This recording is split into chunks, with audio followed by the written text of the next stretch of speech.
Hello everyone, কেমন আছেন আপনারা সবাই? আশা করি সবাই ভালো আছেন। আমিও আপনাদের দোয়ায় ভালো আছি। ভিডিওটা 2-1 দিন আগেই করা ছিল, যখন প্রচুর বৃষ্টি হচ্ছিল। বৃষ্টি তো এবার ছাড়ছেই না, এমন বৃষ্টি হচ্ছে। এখন তো তাও 2-1 দিন ধরে একটু একটু রোদ উঠতেছে, ভালোই রোদ উঠতেছে, আর একটু একটু শীতের আমেজও শুরু হয়ে গেছে। এই যে ছাদে চলে গেছিলাম, আজকে রান্না করব পুঁই। ওই যে ছোট ছোট পুঁই গাছগুলা, এগুলাকে আর কি অবহেলিত পুঁই বলতে পারেন। একদমই যত্ন নেওয়া হয় না, যত্ন না নিলেও কি হবে, তারপরও পুঁইগুলো যে এত সুন্দর হয়েছে দেখলে মনে হবে কাঁচাই খেয়ে ফেলি। কিছু কিছু জিনিস আছে দেখবেন আপনি অনেক যত্ন করতেছেন তারপরেও হচ্ছে না, আবার কিছু জিনিস আছে আপনি এমনিতেও ফেলে রাখবেন তারপরও এত সুন্দর ফুফায় উপরে উঠে যাবে। পুঁইগুলা হচ্ছে সেম। এখন যে এত রোদ উঠে তারপরে একটু ছাদে গিয়ে পানিটা পর্যন্ত দেই না, একটু পানিও দিতে যাই না। এখন এই যে রোদ উঠে যে আর কি, তখন তো বৃষ্টি ছিল তাই সুন্দর লাগতেছে, কিন্তু এখন একবারে গাছগুলা মরে চড়ে জায়গায় গেছে, এমন একটা অবস্থা হয়েছে। তো চিন্তা করলাম অনেকদিন ধরে পুঁই খাওয়া হয় না, তো ছাদে যেহেতু এত সুন্দর পুঁই গিলা হয়ে রয়েছে, পুঁই কিন্তু এখন বাজারে অনেক দাম, মানুষ পায় না আর আমরা খাই না, কি একটা অবস্থা বলেন তো। তো ইচ্ছে করছিল আর কি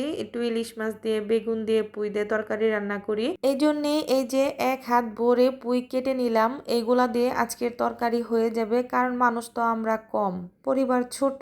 নিচে এসে এখন এই যে পুঁইগুলাকেও কাটবো, আর এই যে কচুর মুখি ছিল, তো পুঁই দিয়ে কচুর মুখি দিয়ে তরকারি রান্না করব, আর বেগুন দিব না। সবগুলাই হচ্ছে আজকে অ্যালার্জি জাতীয় জিনিস, পুঁই সাথে কচুর মুখি, তার মধ্যে ইলিশ মাছ। এমনিতেই তো একটু শরীর চুলকায়, তারপরেও খাবো। চুলকালে চুলকাবে, কি আর হবে বলেন তো, না হয় একটা ওষুধ খাবো চুলকানের। এই যে আমি সবকিছু রেডি করে নিছি, কচুর মুখি দিয়ে পুঁই দিয়ে তরকারি ইলিশ মাছ দিয়ে, আর করল্লা ভাজি করব আলু দিয়ে, আর রান্না করব পাঙ্গাস মাছ। পাঙ্গাস মাছটাও আমার ভীষণ পছন্দ, তো পাঙ্গাস মাছটা শুধু ভুনা করবো। আর এই যে এদিকে ভাত বসাই দিছি, আর এই যে এই পাতিলে বসাই দিব তরকারি। একে একে আর কি সবকিছুই রান্না করে নিব। তো কোটাকাটিও করতেছিলাম, আর এদিকে রান্নারও আয়োজন করতেছিলাম। এই তো আমি একটা পাতিলের মধ্যে বসাই দিলাম, চুলার উপর পাতিলাটা বসাই দিলাম, দিয়ে দিলাম পেঁয়াজ মরিচ, আর এখন ভালো করে মশলাপাতি দিয়ে এখন কষাবো। তো কষানো হয়ে গেলে আমি একে একে সব সবজি মুবজিও দিয়ে দিব। খুবই সিম্পল একজন মানুষ, সাথে তার রান্না বান্না খুবই সিম্পল। তো যেভাবে আমি রান্না করি সেভাবে আপনাদের সাথে শেয়ার করি। এই যে আমার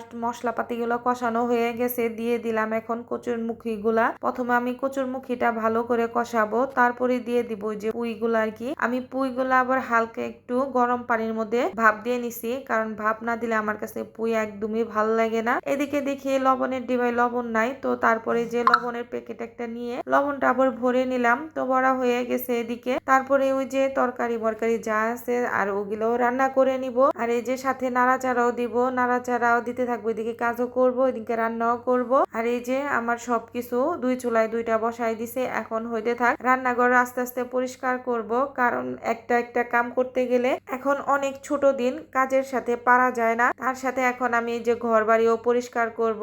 এই যে নিচে বসে সকালে আমরা খাইছিলাম সেই পাটিপুটিও এখনো উঠাই নাই, সেগুলো উঠাইলাম। তারপরে বিছনাপাতি সব সুন্দর করে গুছাই নিলাম, আর এখন গুছানো শেষ হয়ে গেলে তারপরে আবার রান্না করে এসে করলা ভাজিটাও করে নিব। করলা ভাজিটা আমি শুধু সাদাই করছি, একটু তেল আর একটু পেঁয়াজ বেশি করে দিলে আমার কাছে করলা ভাজি এইভাবে খাইতেও ভাল লাগে, এভাবেই খাইতে ভাল লাগে, আমার হাজবেন্ডের ভীষণ পছন্দ।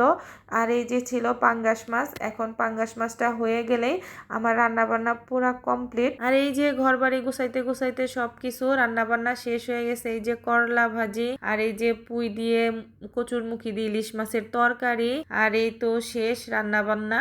আর এখন এই যে সর্বশেষ ঘরটা ঝাড়ু দিয়ে নিব। তো ঝাড়ু দিলে কাজকর্ম আজকের মতো আর কি আপাতত শেষ, কালকে তো আবার সেম কাজ আবারও করতে হবে আর কি। একই কাজ প্রতিদিনই করা লাগে, মেয়ে মানুষের জীবন এভাবেই চলতে থাকে। তো এই তো ঘর ঝাড়ু দিতে দিতে আপনাদের কাছ থেকে বিদায় নিয়ে নিব। তো আজকের ভিডিওটা কেমন লাগলো সবাই কমেন্ট করে জানিয়ে যাবেন, আর ভালো লেগে থাকলে অবশ্যই একটা শেয়ার করে দিবেন। সবাই পাশে থাকবেন, পাশে থাকলে তো ইনশাল্লাহ সবাই পাশে পাবেন। আজকের মতো এখান থেকেই বিদায় নিয়ে নিব। আসসালামু আলাইকুম, আল্লাহ হাফেজ।